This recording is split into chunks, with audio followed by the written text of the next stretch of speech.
all we're saying is that while, yes, indeed, the Israelis and the Zionists are guilty of tremendous crimes, even those crimes have to be attributed to their sponsors and to their backers and to the ones who are actually the architects of this entire thing, which is the Westerners.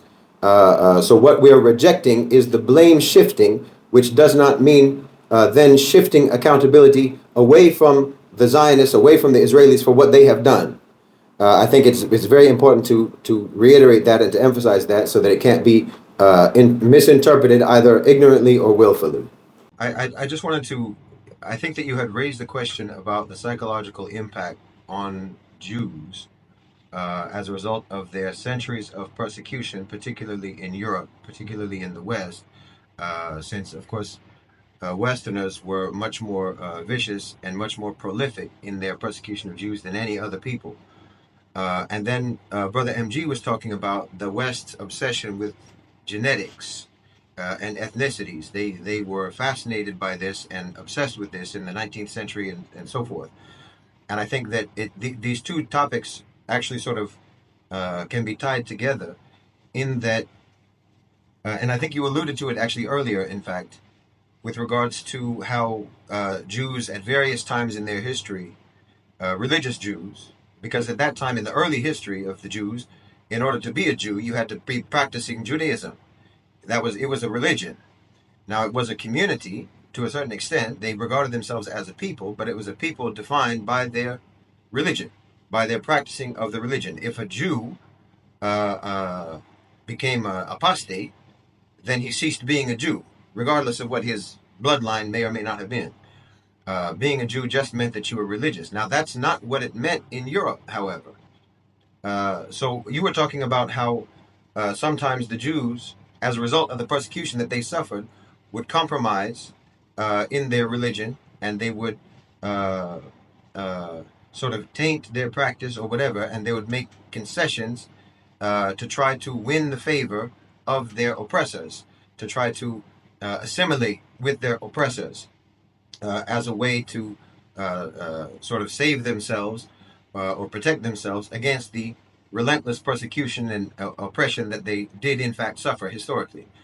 Well, they also tried to do that in Europe to one extent or another, and you have many who apostated from Judaism, became secular, became atheists, and in fact the original, I won't get too much into it now, but of course the original founders of Zionism were atheists, and many of them, as I said in the video, are atheists today. So they are not Jew by religion anymore. They're not Jewish by religion anymore.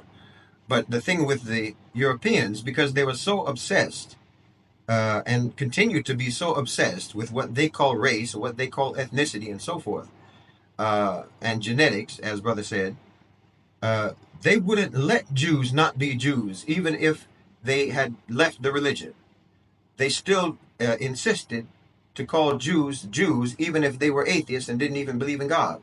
But somehow they were still Jews because someone in their family line had been a practicing Jew. So they turned it into an ethnicity, even though even ethnically, even genetically, it didn't apply to the Jews that they were persecuting. Because as you said, we're talking about Europeans who had converted to Judaism. They weren't Semites, and they're not Semites. But they needed it to be a sort of a racial demographic. They needed to invent a racial demographic based on the historical identity, cultural, genetic identity of the Bani Israel. And in that way, they could ensure that Jews couldn't escape from persecution by changing their religion or becoming apostate. They needed to have a scapegoat. They needed to have someone to persecute, and the West always needs that. You know, they always talk about, like in America, America being this melting pot, and they're always telling people in Europe, immigrants in Europe, Muslims in Europe, religious people in Europe, all different types of people, that they need to assimilate. But the reality is they don't want you to assimilate, and in fact, they won't let you assimilate because they need to have an other who they can always pin their problems on, who they can always pin blame upon. Now, in Europe at that time, the Jews were the most viable target. So they wouldn't even let them not be Jews. They had to be Jews as defined by the society, regardless of what their religion was. Why, even if they had converted to Christianity, they'd still be Jews. As I say, even if they were atheists and didn't believe in God and were a godless people, it didn't matter to the European Christians. And it didn't matter even to the European atheists. All of this came out, by the way, after the Enlightenment, so-called Enlightenment, which is really when Europe entered one of its darkest periods, intellectually and morally, when they insisted on racializing the Jews, and then the Jews themselves, because again, based upon their own history of persecution and their attempts to change and acquiesce and appease and assimilate to their oppressors, the Jews took upon themselves the definition of a Jew that was given to them by anti-Jewish hating Europeans, which is to say that they're still a Jew regardless of what their religious belief is or if they don't have a religious belief at all. So then even for the Jews themselves, being Jewish became an ethnic identity, even though under the misnomer of being a Semite, even though the Jews who took that title upon themselves and referred to themselves as Semites so that they could try to cope with anti-Semitism, they became this racialized identity. They ceased to regard themselves or to define themselves according to religion on the basis of not being defined according to their religion by anti-Semites, by European Christian bigots who insisted that they're Jews regardless of what their belief was. You start viewing yourself as how they view you, right?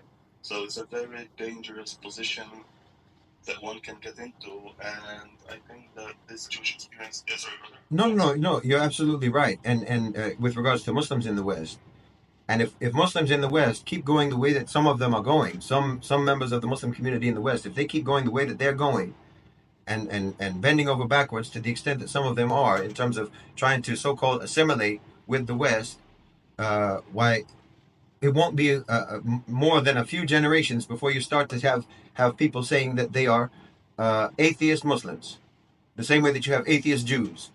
That 100 years ago, 200 years ago, not 100, 200 years ago, to refer to an atheist Jew would have been an oxymoron.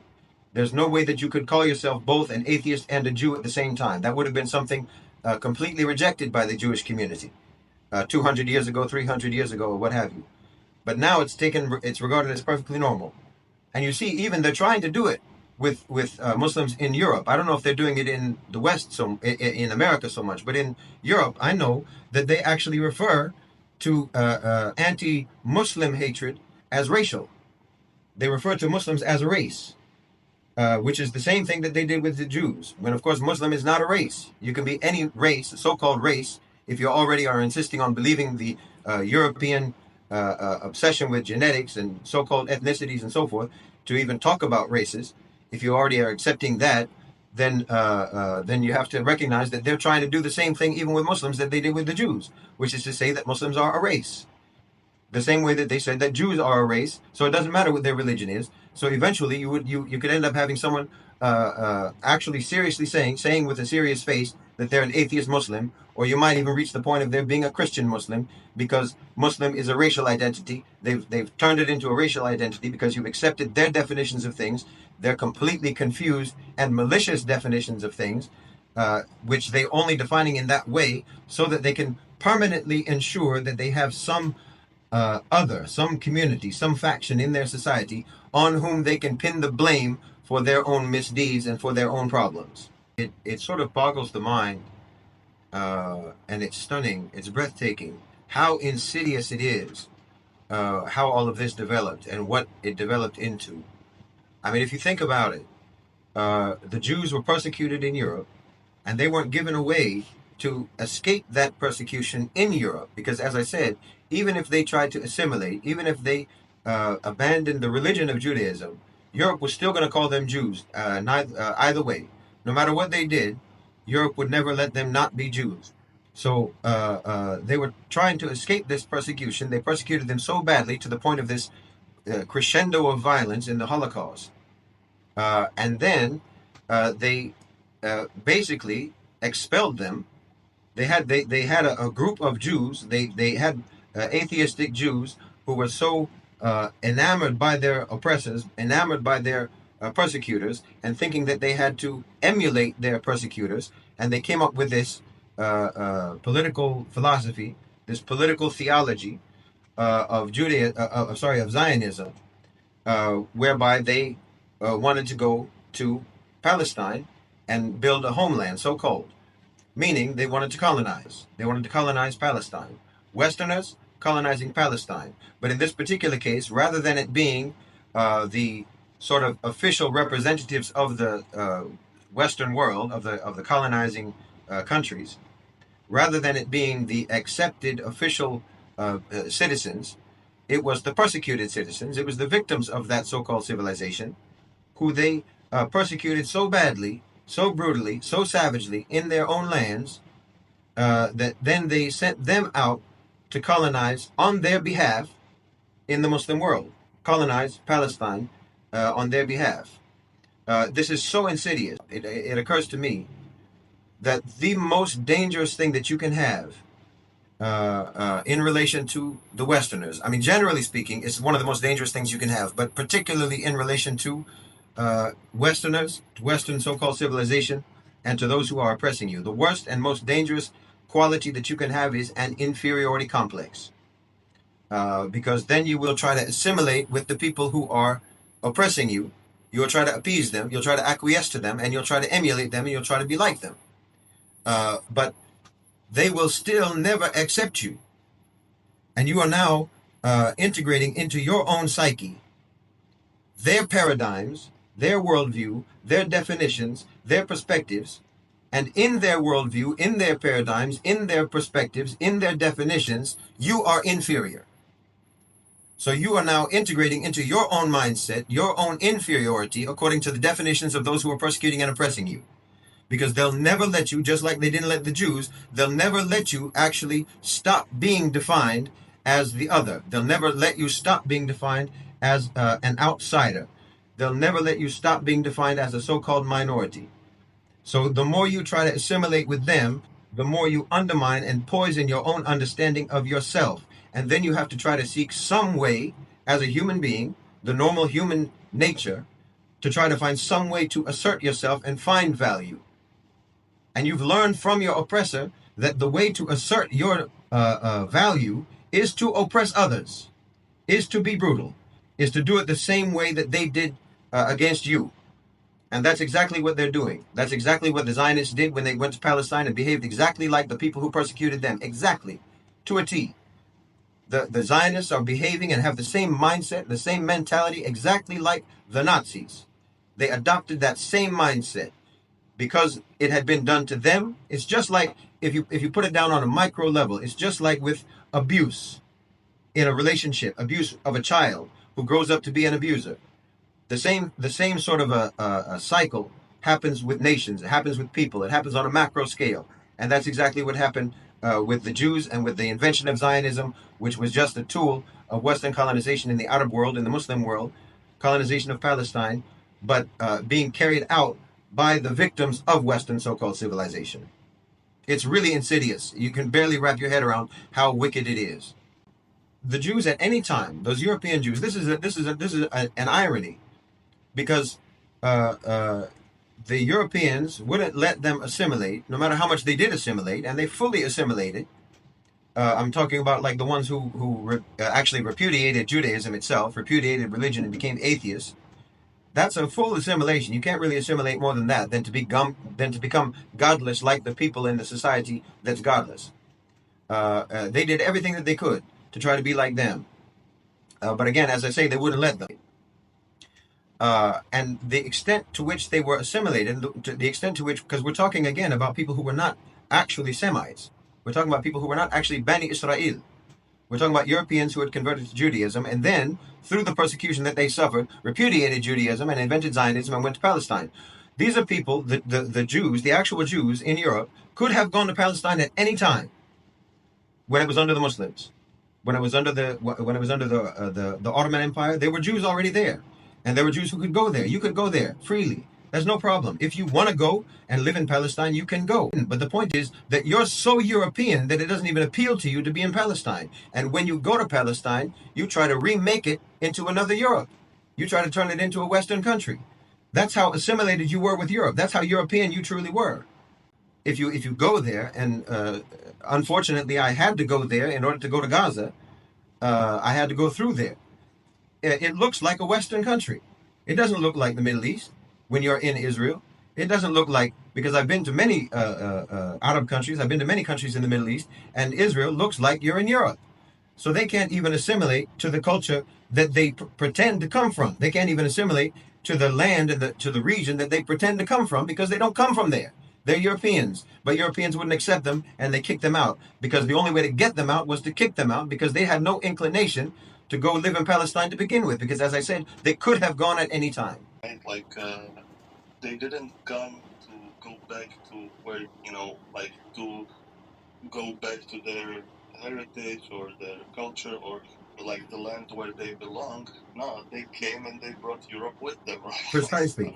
Precisely. And the if they had been religious Jews, they probably would have been able to fit in. And they probably would have actually tried to integrate and assimilate with the Palestinians, because, as I said, there were Jews living in Palestine at that time, and they got along with the Palestinians. They saw them as their neighbors and their fellow citizens and so forth. And in fact, the Zionists didn't get along with those Jews. When the Zionists came to Palestine, there were clashes between them and what you can call indigenous Jews of Palestine. And if they had been religious Jews instead of atheistic Zionist Jews who defined Judaism or defined Jewishness according to the Western anti-Jewish hatred-based bigotry of being a racial identity instead of a religious identity, if they hadn't had that mindset, then when they came to Palestine, they would have integrated with the Palestinians rather than being this very insulated community of immigrants who cut the Palestinians off, who cut them out, and who aggressively and violently took over land. If they had been actually religious Jews, they might have been able to integrate. So if they had actually been following a religious claim or a religious motivation, then they probably would have been able to integrate peacefully with the Palestinians, the same way the Jews had always integrated with the Muslims in any part of the world. Yeah, absolutely. And you mentioned how they're in conflict, continuous conflict, and then they have peace talks or whatever, what have you. This is why this is their function. This is the function of Zionism. This is the function of Israel. It was never actually intended to be a homeland, a safe, secure, stable homeland for the Jewish people, because if that had ever been the intention, then they wouldn't have gone there and behaved the way that they behaved.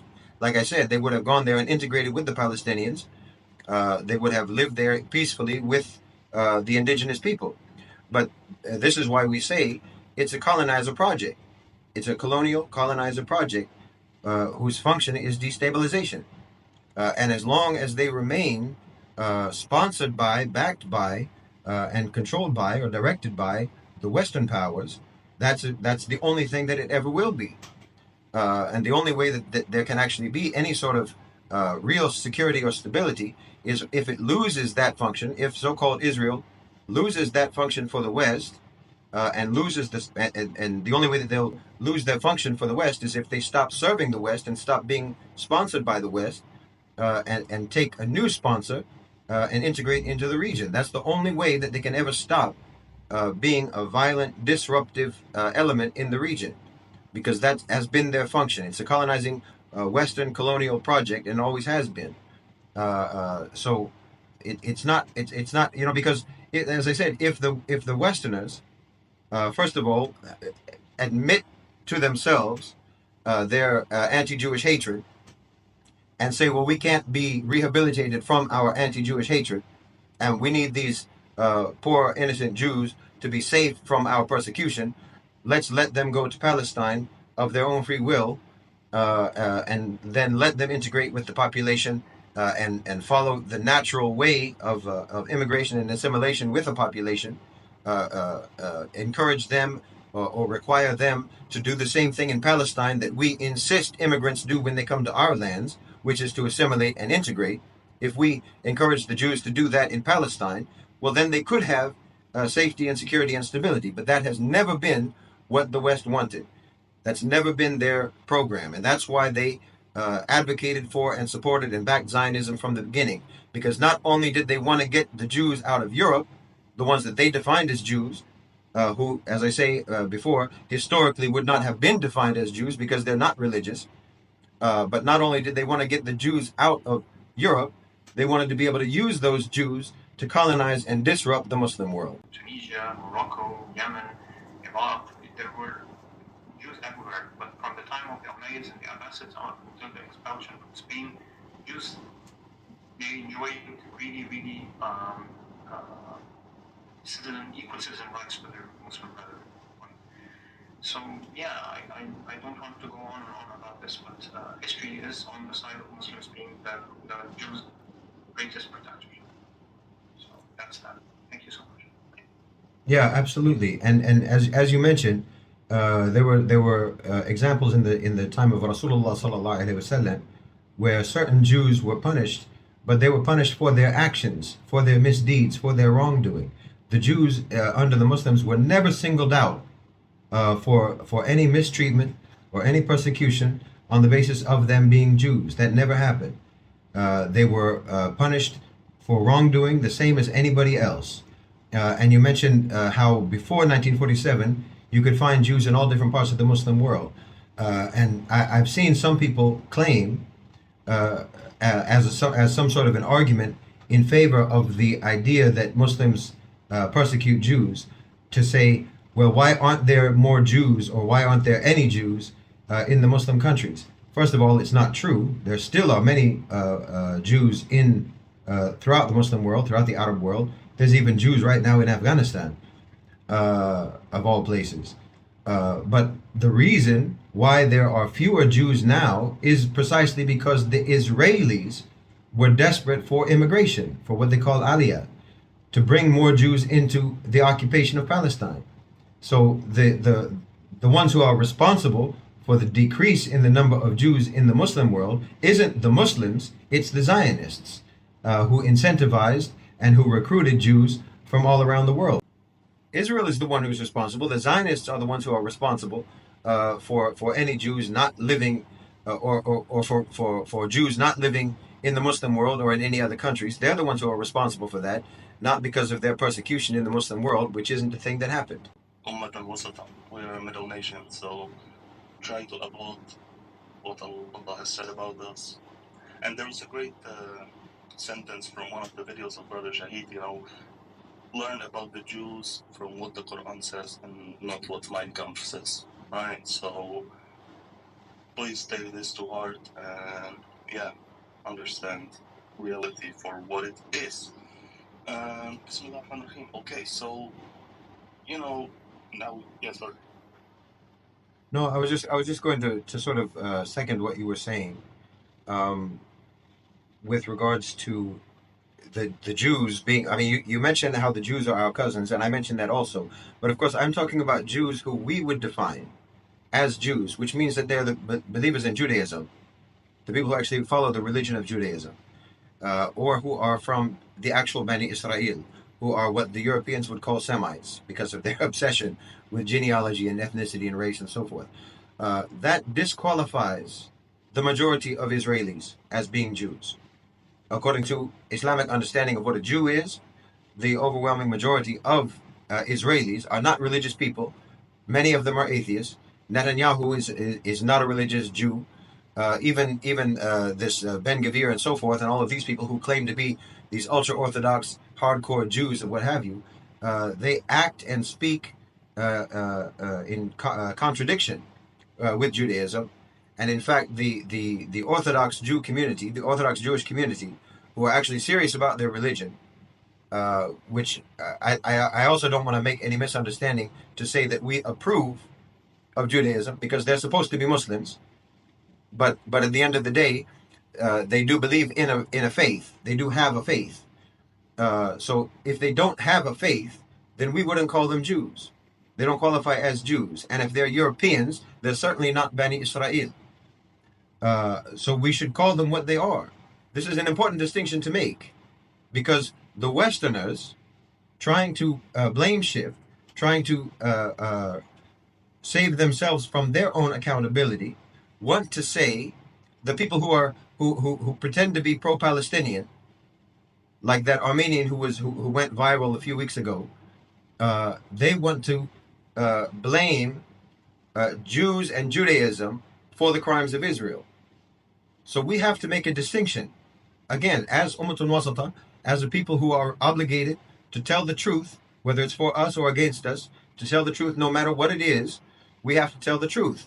And the people who are committing most of the crimes, most of the people who are committing the crimes, who are committing the genocide, who are overseeing the occupation, the land seizures, the murder, the famine, all of the violence and all of the atrocities and monstrosities that are being committed against the Palestinian people, most of the people who are doing that are not Jews by our definition, and they're not doing it because they're motivated by a religious faith in Judaism.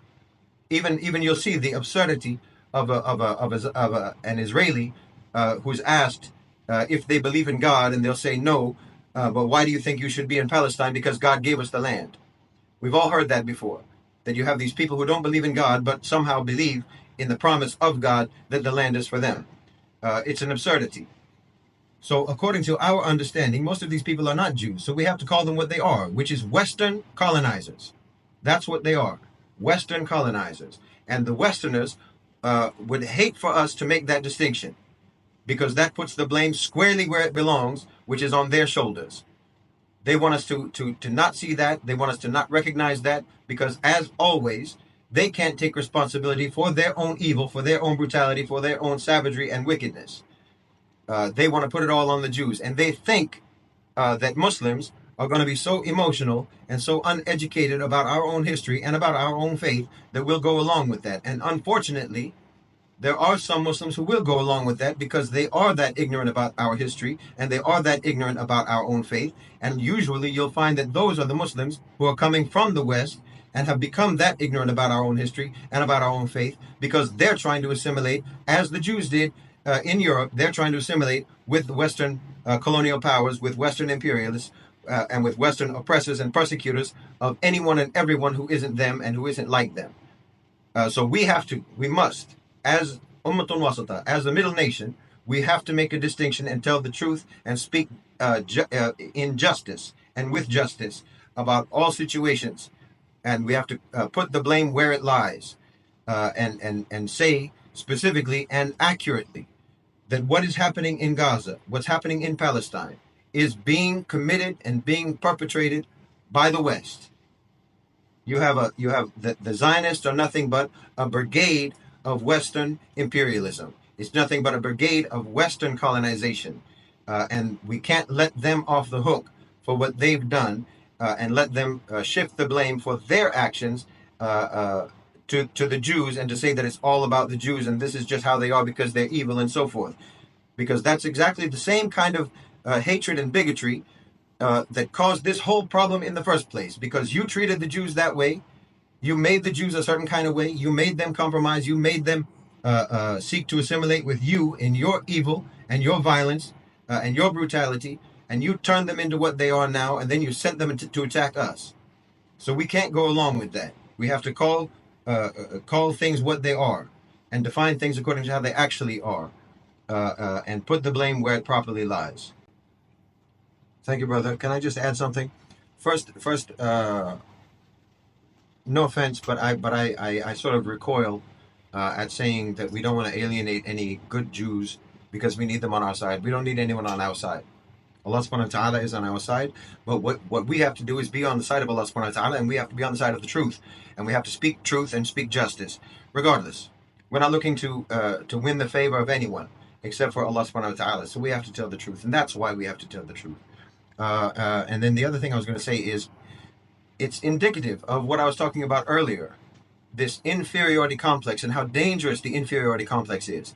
It's indicative of an inferiority complex when you see Muslims going along with Western anti-Jewish hatred, when they do to the Jews the same thing that they do to us when it's convenient for them, which is, as you were talking about, where they'll take when they're attacking us, when they'll take an ayah out of context, when they'll take a hadith out of context or some historical incident from the seerah out of context, and then we have to spend all sorts of effort to try to provide the context when it's actually absurd and ridiculous and irresponsible and deceitful to make a claim about anyone's religion. Anyone's religion. It doesn't matter what it is. To make a claim about anyone's religion and think that you can define that religion by one or two sentences that you cherry pick from their scripture or from their books of jurisprudence or what have you, or from their history, and think that that defines the religion, and think that you can talk authoritatively about someone else's religion when you're not a scholar of that religion. We know perfectly well what that feels like. But then what I'm talking about in terms of the how indicative it is of an inferiority complex is when we go along with it, as long as they're doing it to someone else, as long as they're doing it to the Jews, for example, or if they're doing it to the Hindus. We're just happy that they're not doing it to us, so we'll go along with it. We like the bully to bully someone else instead of bullying us. So we actually go along with it and we participate in it, and that's a form of trying to curry favor with the very bully who you have always been persecuted by yourself. And that's coming from that same inferiority complex that I was talking about. And that's exactly the inferiority complex that caused the Jews in Europe to abandon their own religion, to abandon their own religious principles, and to become atheists, and to then emulate their the brutality of their oppressors. And we don't need that to happen to us. We have to follow our deen properly and effectively and correctly. We have to follow our deen correctly, which means that we can't go along with something that's unfair and unjust and deceitful just because it's being targeted against a people who, a section of those people are our enemies.